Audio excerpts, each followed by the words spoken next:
WW de volta, te mostramos agora que Lula e Bolsonaro seguem priorizando os seus públicos mais fiéis. Como mostramos, Lula falou com as centrais sindicais, enquanto o antecessor dele participou do primeiro dia da AgriShow, a maior feira do agronegócio na América Latina. É a primeira vez que Bolsonaro participa de um evento com apoiadores desde que retornou ao Brasil, no dia 30 de março. Também marca o reencontro dele com o governador de São Paulo, Tarcísio de Freitas.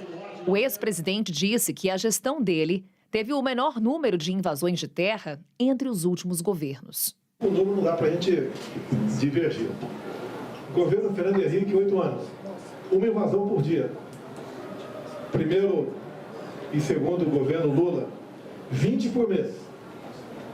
Governo Jair Bolsonaro, meia dúzia por ano. E explicou. Segundo ele, os motivos foram a titulação de terras e a política de armamento. O armamento inibe a violência, ao contrário do que alguns querem pregar. E nós sabemos que o desarmamento da população torna refém de um possível ditador de plantão. Enquanto Bolsonaro fideliza ainda mais um forte eleitorado, nesta segunda-feira, a presidente nacional do PT, Gleisi Hoffmann, rebateu no Twitter as críticas dos ruralistas à participação do MST no Conselho de Desenvolvimento Econômico e Social, o Conselhão, e disse que parte do agronegócio demonstra prepotência e radicalismo. Além de convidar o MST para o Conselho, no mês passado, em meio às invasões de terra no chamado Abril Vermelho, o líder do movimento, João Pedro Stedley, estava na comitiva que Lula levou para a China. A relação entre o governo e o agro ficou ainda mais conturbada quando a organização da AgriShow pediu para que o ministro da Agricultura, Carlos Fávaro, fosse em um dia diferente da abertura, após Bolsonaro ter confirmado presença. O ministro decidiu, então, não participar da feira e diz que se sentiu desconvidado.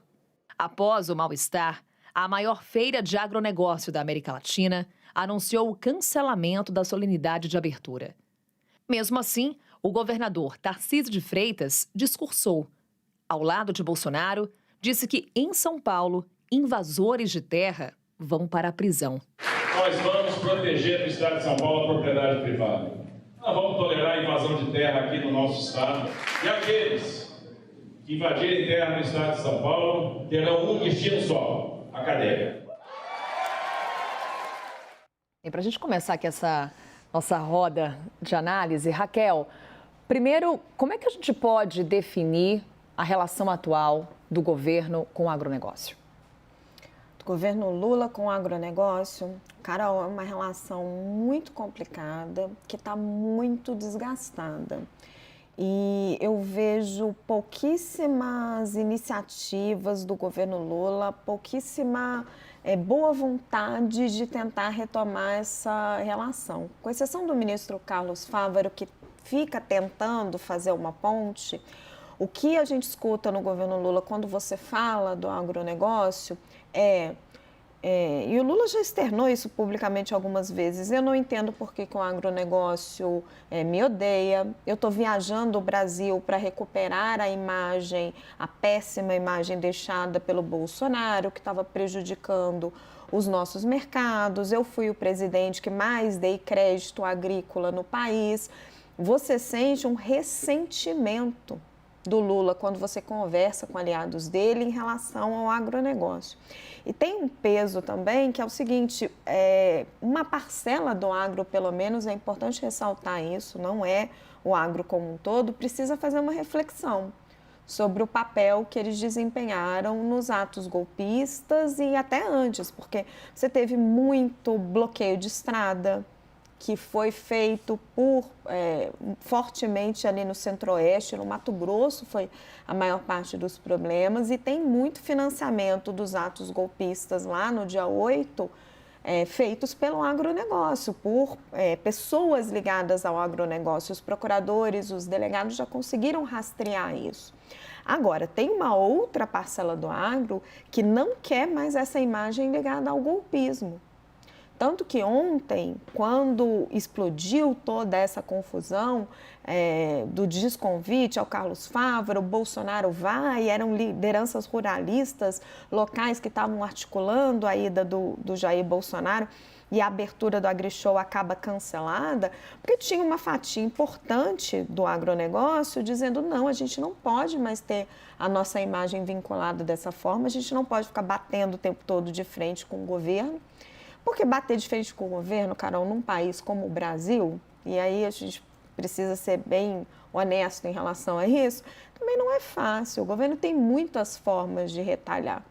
Para você ficar num exemplo, mistura do álcool na gasolina, que o Ministério de Minas e Energia está estudando fazer. Isso foi citado ontem lá em Ribeirão nas conversas. Se isso acontece, você tem um forte impacto nos preços do açúcar. Os preços do açúcar aumentam. Aquela é uma região fortemente da cana-de-açúcar, de usineiros. E se o governo resolve retalhar e não mexer na mistura? O Brasil é um estado ainda muito controlado pelo governo e muito intervencionista. Então, existe essa dualidade no agronegócio. Então, uma parcela muito bolsonarista, que está com Bolsonaro a qualquer custo, e uma outra parcela que percebe essa realidade, que não é a melhor do mundo, não deveria ser assim, mas fala, opa... O Dani vai fazer uma pontuação, correto? O Dani fez um gesto? Veja, Carol, a Raquel traz uma palavra importante ali no comentário dela, que é o ressentimento do agro. Acho que do ponto de vista econômico, o agronegócio, de fato, não poderia se queixar dos governos Lula e Dilma. A gente teve um crescimento muito forte dos armazéns, por exemplo, no setor, um apoio creditício muito forte, abertura de mercados externos, Plano Safra chegou a ter juro de 2,5% ao ano, com carência de 3 anos. Então, isso mostra que, do ponto de vista estritamente econômico, não poderia se queixar. Mas tem um outro fator, que é como se a gente estivesse tratando da agenda dos costumes do agro, né? Que é fiscalização ambiental, licenciamento, relações trabalhistas nas fazendas, flexibilização no uso e nos registros de defensivos agrícolas, porte de armas, tudo isso compôs um combo nos últimos anos, principalmente no governo Jair Bolsonaro, em que há uma diferença muito grande de visões entre o que defende o PT e o governo Lula e Bolsonaro. E acho que esse descasamento e talvez esse divórcio com poucas chances de volta se baseia muito nessa agenda, não na agenda econômica. Tanto que amanhã, num almoço da Frente Parlamentar da Agropecuária, o ministro Carlos Fávaro vai fazer o que ele não fez na AgriShow, que é dar algumas linhas gerais do próximo Plano Safra. Mas, de novo, não se trata da agenda econômica. Se o PT e o governo quiserem reconquistar os corações do agro por meio da economia, eu acho que vai ser muito pouco efetivo.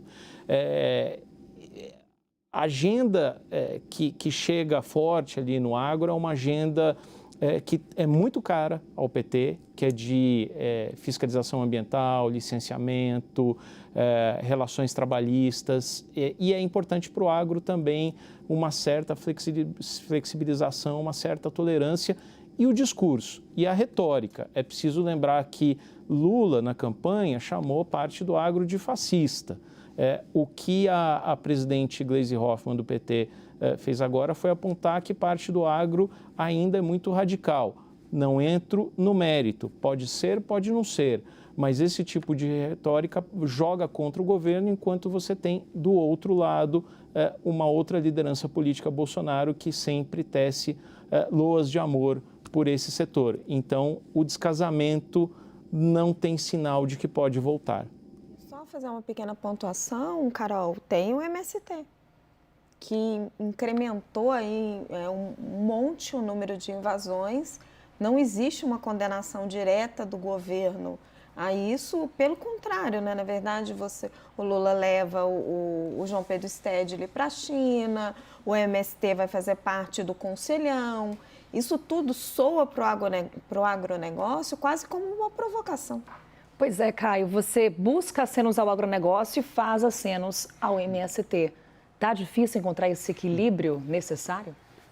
Não, Carol, é difícil para o PT se desvencilhar do MST, né? Uma relação de 30 anos, 40 anos, né? O PT foi fundado em 1980, já havia ali movimentos sociais, nessa questão fundiária, a formação do MST e por aí vai. O governo, ele abre, de fato, as portas dos ministérios para o MST. Isso há 2 semanas teve uma jornada ali do MST em Brasília, que praticamente foi reuniões diretas em 10 ministérios, nas autarquias diretamente relacionadas. Então, sim, de fato, tem isso. Mas eu não vejo ali... essa reconstrução do Lula e do governo com o agro é muito difícil. Já não existia. E depois, no pós-Bolsonaro, isso ficou muito mais forte. Porque o Bolsonaro representa muito ali, principalmente nessas questões de direito à propriedade... a questão de arma no campo, são, vamos dizer assim, valores conservadores que esse universo agrário e rural compartilha e preza, e encontrou em alguém como o Bolsonaro alguém para defender essa causa. Tanto que você veja, o Bolsonaro perdeu o engajamento, perdeu ali parte, não muito, mas perdeu parte considerável do seu capital político desde a eleição, 4 meses de governo Lula, e quem vai brilhar no AgriShow é o Bolsonaro, não é o Lula e sequer o ministro. Teve todo esse constrangimento, aí, essa descortesia, falta de educação de desconvidá-lo. É uma relação difícil. A gente não dá para achar que o PT não vai fazer acenos ao MST, porque ele não vai deixar de fazer acenos ao MST. Isso vai ser constante. E essa relação, ela é direta e ela é antiga, sem fazer juízo de valor sobre ela também. E, Daniel, acrescenta aí um pano de fundo, que é a CPI do MST. Em que medida que essa comissão pode dificultar a busca por esse equilíbrio entre MST e agronegócio? Não, essa comissão tem uma capacidade de desgaste, de estrago para o governo muito grande. A começar do fato que, ao contrário da CPMI do 8 de janeiro, ela tem ali uma liderança muito grande da oposição. Os nomes ainda não estão definidos, mas existe uma possibilidade muito grande de que a oposição tenha, e é uma oposição dura mesmo, né? Tenha tanto a presidência quanto a relatoria. Nós vamos ter essa confirmação aí nos próximos dias. E é uma CPI que tem a capacidade de trazer uma agenda imediata ali de depoimentos, requerimentos, quebras de sigilo. Por exemplo, uma das lideranças ali da oposição estava dizendo outro dia que uma das tentativas vai ser, por meio de quebras de sigilo, tentar encontrar vínculos de pessoas que estão presentes em muitas invasões, independentemente de em qual região do país, em qual estado estamos falando, e encontrar conexões políticas dessas pessoas com integrantes do governo. Isso mostra a capacidade de desgaste que ela pode ter, de trazer notícias desagradáveis para o governo, ainda que elas sejam exageradas, ainda que elas estejam um pouco descoladas da realidade, estejam engrandecidas, né? O que importa é como elas chegam na sociedade, como elas são amplificadas ali nas redes sociais, por exemplo, e essa capacidade de desgaste é muito grande. Só para lembrar aqui, a gente estava falando dos vínculos do agronegócio com Jair Bolsonaro, na campanha de reeleição do ex-presidente, dos 15 maiores doadores de campanha, 13 eram do agronegócio. Isso mostra o apoio que Jair Bolsonaro tinha nesse setor. Vamos falar também sobre outro personagem de destaque hoje, o governador de São Paulo, Tarcísio de Freitas. Como você lembrava há pouco, Raquel, temos a questão das invasões de terra. Isso foi lembrado por Bolsonaro e também por Tarcísio. E ele faz aquela ponderação: quem invadir terra vai para a cadeia. Querendo ali marcar um contraponto, uma oposição de fato. Já estamos esbarrando em questões eleitorais também? Ah, certeza, Carol. O Tarcísio de Freitas é o favorito hoje, né? A preço de hoje. Tudo pode mudar lá na frente. A substituir Jair Bolsonaro numa chapa presidencial, se o Bolsonaro for declarado inelegível. É claro que não é uma decisão simples para ele, porque se ele fizer um bom governo, ele poderia ser reeleito, Acho que ele deve estar ainda com foco em governar São Paulo, pensando na reeleição, mas é uma possibilidade clara, as pesquisas estão mostrando isso. Né? Essa é uma pesquisa recente da Quest falando que ele teria uma preferência maior do que a da Michelle, por exemplo. Então, ele seria um candidato ali quase natural, se Jair Bolsonaro não for candidato a presidente. Então, isso com certeza está no cálculo dele. E o Tarcísio, ele vem oscilando. Você quer falar alguma coisa, Carol? Já jogar para o Caio também, essa questão, Caio, e o Daniel que já fez ponderação, mas apenas porque tem um momento ali da conversa com a imprensa que Bolsonaro coloca para 2026, tem gente melhor do que eu. Bolsonaro já entendeu isso? Bom, primeiro que ele tem uma dificuldade aí no Tribunal Superior Eleitoral, que provavelmente, né, pelas apurações todas, não só do nosso time aqui da CNN, mas dos outros veículos também, apontam para uma situação de inelegibilidade por 8 anos, né, numa condenação de uma AIGE, uma ação de investigação de justiça eleitoral, por aquela reunião dos embaixadores, né? A tendência do TSE é considerar que houve abuso de poder político e econômico naquela reunião transmitida, enfim, por aí vai. Tem esse debate ainda, né? Se, primeiro, até que ponto ele consegue transferir todo o capital político e também se seria o Tarcísio, todos os sinais que a gente tem, pelo menos, do Tarcísio, do entorno dele, é de que não seria o projeto político dele para 2026, mas fica essa questão para quem seria transferido. Ele sabe disso, o Bolsonaro, para te responder, né? Ele sabe dessa realidade, dessa dificuldade no TSE, muito embora tenha uma expectativa ali de talvez alguma manobra, talvez jogar para o Supremo, mas jogar para o Supremo talvez até piore a situação, dado toda a situação de confronto aí que o Bolsonaro teve com o Supremo Tribunal Federal durante a sua presidência. Daniel, Carol, tinha feito um sinal. Rapidamente, para não esgotar o tempo, o ponto a notar para mim é como o Tarcísio de Freitas dá uma no cravo, outra na ferradura.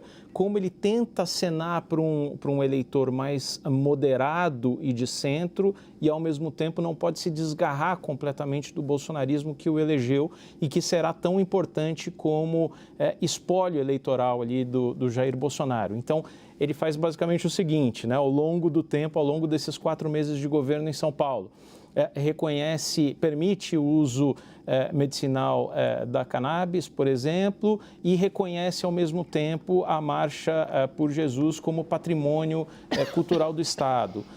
Fala muito sobre transição energética, economia verde, elogia Mário Covas, Franco Montoro, pós ao lado de Lula, mas também tem um discurso muito duro contra o MST, contra invasões. Então, esse estique-puxa de Tarcísio mostra um pouco como é conveniente para ele se desvincular do bolsonarismo radical, coisa que ele já disse em entrevista ao Caio que não é um bolsonarista raiz, mas também piscando para esse antigo eleitorado que ele carrega, que é o seu potencial espólio para 2026. Então, o Daniel está levantando um ponto importantíssimo, que é essa linha fina que o Tarcísio tenta caminhar desde a campanha. Desde a campanha, e ele foi bem sucedido nisso na campanha, ele era o candidato do Jair Bolsonaro, mas ele fazia sucessivos acenos ao centro. E ele continua fazendo isso durante o mandato. Você vê, hoje ele estava no AgriShow, fazendo esse discurso inflamado ao lado de Jair Bolsonaro, mas estava reajustando o salário mínimo acima do patamar do governo federal, o que pode, dentro do ideário liberal, do qual ele sempre comungou e queria Paulo Guedes como seu assessor econômico, ser considerado uma medida quase que populista. Então, ele tenta caminhar nessa linha. E se você pensar que o presidente Lula ele acaba se elegendo apoiado na esquerda, mas também numa parte do eleitorado de centro, né, tendo menos, apoiando ali com a ideia da questão democrática e etc., essa ideia do Tarcísio de pegar todo o espólio do bolsonarismo e não ter a rejeição de Jair Bolsonaro e conseguir conversar com o centro, ela pode funcionar.